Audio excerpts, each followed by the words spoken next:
Hello students. uh, Today we will discuss about the general organic chemistry under the organic chemistry. Students, organic chemistry जो है वो बच्चों को बहुत bother करती है. बच्चे सोचते हैं कि ये ऑर्गेनिक केमिस्ट्री है, इसमें बहुत सारे there are lot of reactions in the organic chemistry. How can we memorise this type of reactions for a long time? This is bother the students, and students के बीच में एक ऑर्गेनोफोबिया क्रिएट हो जाता है. वो डरते हैं ऑर्गेनिक केमिस्ट्री से. स्पेशली ज्यादा प्रॉब्लम होती है मैथ के स्टूडेंट्स को.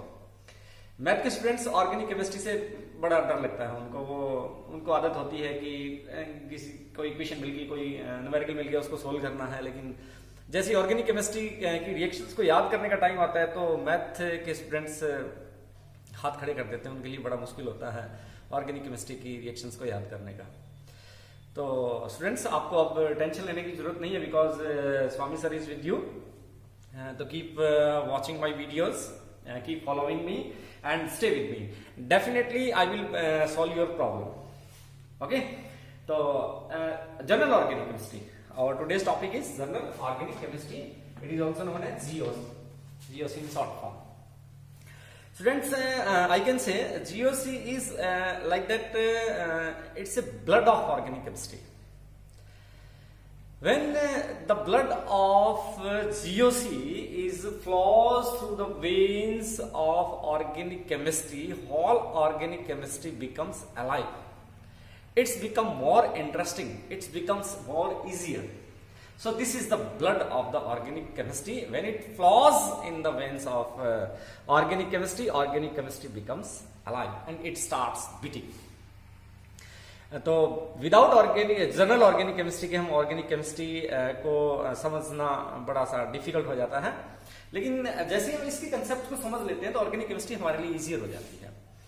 बाकी आगे की जो आपकी प्रॉब्लम्स है कि हमें रिएक्शंस याद नहीं होते हैं, हम भूल जाते हैं एक थोड़े टाइम के बाद, लॉन्ग टाइम तक इनको स्टोर नहीं रख पाते माइंड में, तो आप मेरे साथ रहिए, मैं ये प्रॉब्लम भी आपकी सोल्व कर दूंगा. तो स्टार्ट करते हैं हम जनरल ऑर्गेनिक केमिस्ट्री. और स्पेशली ये उन स्टूडेंट्स को ज्यादा हेल्प और उनके लिए it will going to very beneficial for the students who are going to appear in the NEET and Z mains and different entrance exam, and also the different universities and colleges also takes or organize the competitive exams. So this session is going to very beneficial for the students who are going to appear in NEET, Z mains and graduation students also. So let's start general organic chemistry. General organic chemistry के अंदर discuss करेंगे. सबसे पहले हम आज जो discuss करेंगे वो हम डिस्कस करेंगे इंडक्टिव इफेक्ट. इंडक्टिव बहुत इंपॉर्टेंट इफेक्ट है ये. बहुत सारे क्वेश्चंस इसमें से पूछे जाते हैं इस पोर्शंस में. थोड़ा इजियर है. इसके बाद के जो पोर्शंस हम करेंगे वो थोड़े से डिफिकल्ट हैं और इंटरेस्टिंग भी है. और ये भी एक सिंपल सा कंसेप्ट है, कोई ज्यादा बोधर नहीं करेगा आपको. इजिली ये आप समझ सकते हैं. तो inductive effect, first of all आपके माइंड में रिकॉल होता होगा या कभी कभी आता होगा कि what is the mean of inductive, what is the mean of induction. Induction का मीन क्या है, why it is called so inductive effect. Okay, induction means किसी दूसरे से इंस्पायर होकर कुछ चीज करना. उसमें नेचुरली वो इम्पैक्ट नहीं है, वो अफेक्ट नहीं है, वो कैरेक्टरिस्टिक नहीं है, लेकिन किसी दूसरे को देख करके उसमें वो कैरेक्टरिस्टिक्स आ जाती है, इंडक्शन आ जाता है. जैसे आप फिजिक्स में पढ़ते हैं इंड्यूस, इंडक्शन, इंडक्टिव इफेक्ट्स, है ना, इंडक्शन ऑफ चार्जेस ऑल्सो. तो so it is called inductive effect. तो how it arises in a organic chemistry और in a bond. Students, you know that in a covalent bonds are formed by the sharing of electrons. If one of the atom in a carbon chain has high electronegativity, so due to its high electronegativity, suppose this is an element which is attached to a carbon chain and it has high electronegativity as compared to adjacent atom or partner atom. अगर partner atom से इसकी electronegativity higher है तो it attracts the electron pair towards itself. You know very well the concept of electronegativity. Electronegativity higher होने की वजह से इस बॉन्ड के इलेक्ट्रॉन्स को this X has higher electronegativity and this attracts the electron cloud towards itself. So, due to attracting the electron clouds towards itself, the adjacent atom of X becomes electropositive, become electron deficient. Suppose due to attraction of electron pair, these atoms become partially negative charge, and due to polarization of this bond, this carbon atom becomes positively charge. ये concept तो हो गया अपना polarisation से और electronegativity से. But अभी induction नहीं आया है. अब क्या होगा? When one of the hydrogen from the terminal carbon atom is replaced by the high electronegative element, then the adjacent atom of the carbon become also less electron deficient. इस carbon के साथ साथ इस कार्बन के ऊपर भी slightly क्या आ जाता है? पॉजिटिव चार्ज आ जाता है due to induction of this atom. अब यहां पे ये डायरेक्टली अटैच नहीं था इसके साथ, लेकिन खरबूजे को देख करके खरबूजा रंग बदलता है. हो गया ना इंडक्शन. इसी को तो इंडक्शन बोलते हैं हम लोकल लैंग्वेज में अपनी. तो इसकी वजह से इसके ऊपर भी क्या आ गया? पॉजिटिव चार्ज आ गया. ऐसे इसको देख करके इसके ऊपर भी स्लाइटली पॉजिटिव चार्ज आ गया, इसके ऊपर भी पॉजिटिव चार्ज आ गया. तो यहां पे क्या हुआ? Due to induction whole carbon chain polarised. तो this effect is known as inductive effect. Okay, let us understand the property of the inductive effect की कब कब होगा, ये किस किस में होता है और इसकी प्रॉपर्टीज क्या है. नंबर 1, और ये इंपॉर्टेंट है, याद रखना. ये कई बार कॉम्पिटिटिव एग्जाम में जो थ्योरेटिकल क्वेश्चंस आते हैं वो ज्यादा गलत होने के चांसेस रहते हैं, क्योंकि हम कंसेप्ट्स को तो अच्छी तरह से पढ़ लेते हैं, लेकिन थ्योरेटिकल पोर्शन जो होता है, जो उनकी मेन कंपोजिशन होता है कि कहां से ये अराइज हुआ है, वो हम भूल जाते हैं. तो late us understand one by one characteristics of inductive effect. Number 1, inductive effect is a permanent effect. ये कैसा इफेक्ट है? ये परमानेंट इफेक्ट है. Number 2, it's operates through sigma bond only. Pi bond, multiple bond system में inductive effect नहीं होता है. It's operates through sigma bond. It's operates through sigma bond only. Okay. Third one, it is unidirectional. एक ही direction में ये follow होता है. This is uni और we can say single directional. Next, in this effect, the electrons pair or electrons do not leave their atomic orbitals. Electron do not leave their atomic orbitals. Electron अपने atomic orbital को छोड़ करके कहीं नहीं जाता है. Electrons doesn't leave the atomic orbitals. Okay, electrons इसमें leave नहीं करते हैं.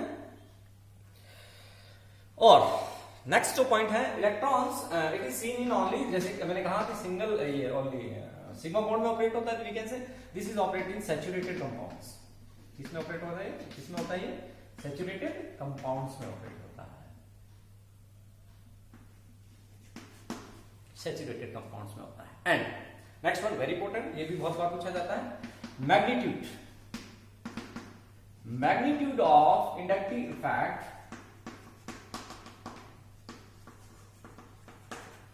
decreases with distance.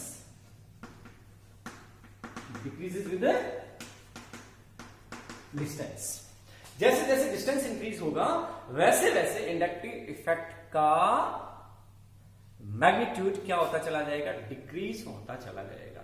तो these are the characteristics of the inductive effect. Permanent effect है, ओनली सिग्मा बॉन्ड के थ्रू ऑपरेट होता है, सिंगल डायरेक्शन है, यूनिडायरेक्शनल है, electron doesn't leave their atomic orbitals, saturated compounds में ही सीन होता है, magnitude of inductive effect decreases with distance. तो ये सारे पॉइंट्स याद रखना, आप कई बार ऑब्जेक्टिव टाइप के क्वेश्चंस में थ्योरेटिकल पोर्शन में ये आ जाता है। Next, types of inductive effect. अब हम डिस्कस करते हैं types of inductive effect. There are mainly two types of inductive effect. Number one is plus I and number two is minus I effect. Plus I and minus I effect ये बहुत important है, और इन्हीं group के through, इन्हीं group के impact से पूरे कंपाउंड्स की प्रॉपर्टी को हम डिस्क्राइब करते हैं या फिर एक्सप्लेन करते हैं, या उन्हीं से रिलेटेड क्वेश्चंस आते हैं। तो ये पोर्शन आप थोड़ा ठीक से देखेंगे।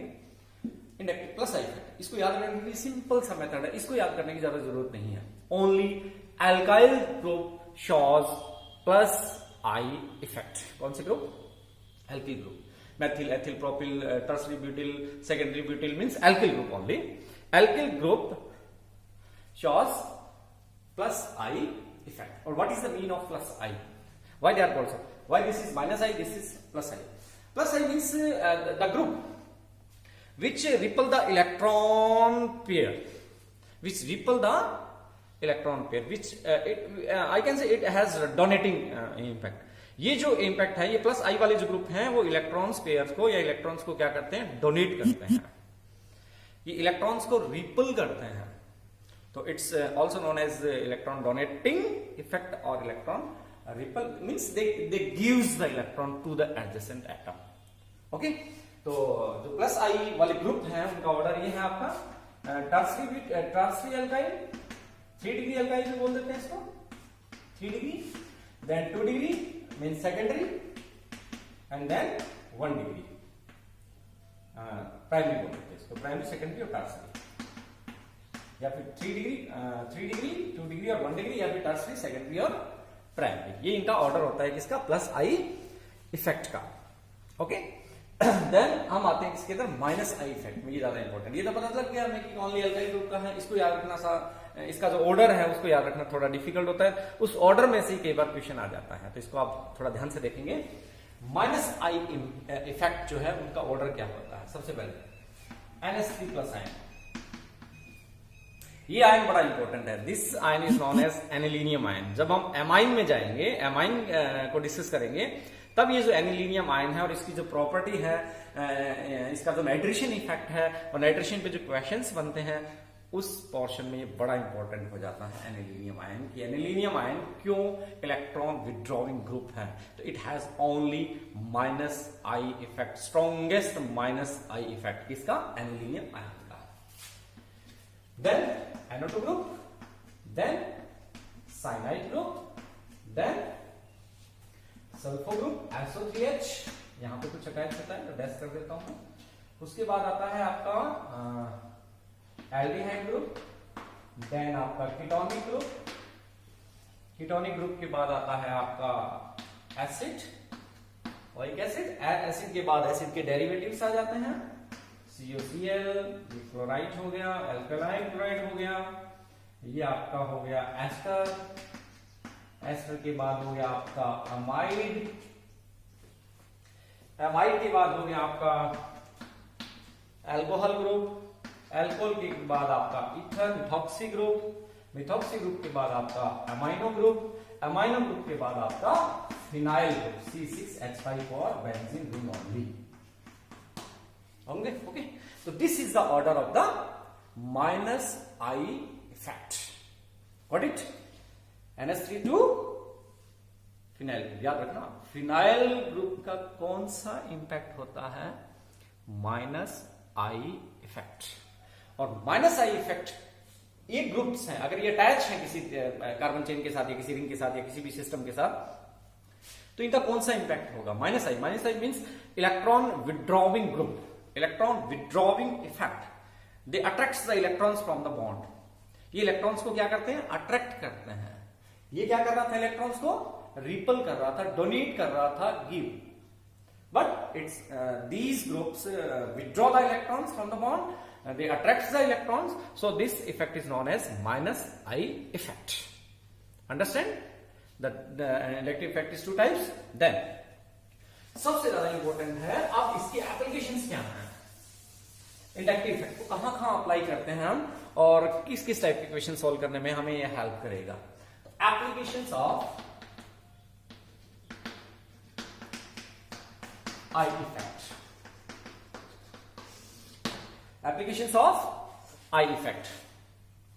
इंडक्टिव इफेक्ट की जो एप्लीकेशंस हैं उनमें सबसे पहला है number 1, magnitude of charge. Magnitude of charge. और यही से क्वेश्चंस पूछे जाते हैं नीट के अंदर. आपको स्टेबिलिटी चेक करनी है, आपको एसिडिटी बेसिडिटी चेक करनी है, आपको किसी का रिएक्टिविटी ऑर्डर देखना है, आपको किसी का स्टेबिलिटी ऑर्डर देखना है, तो हमें इस कंसेप्ट की सबसे ज्यादा जरूरत पड़ती है, मैग्नीट्यूड ऑफ चार्ज. तो how inductive effect impacts on the magnitude of the any of the charges. There are two types of charges, positive and negative. Then how inductive effect impact the magnitude of charge? You know very well that plus the effect, electron repel, electron donating effect, minus the effect, electron withdrawing effect, electron attracting effect. So suppose cation है, this is the cation. You can say cation means deficiency of electron.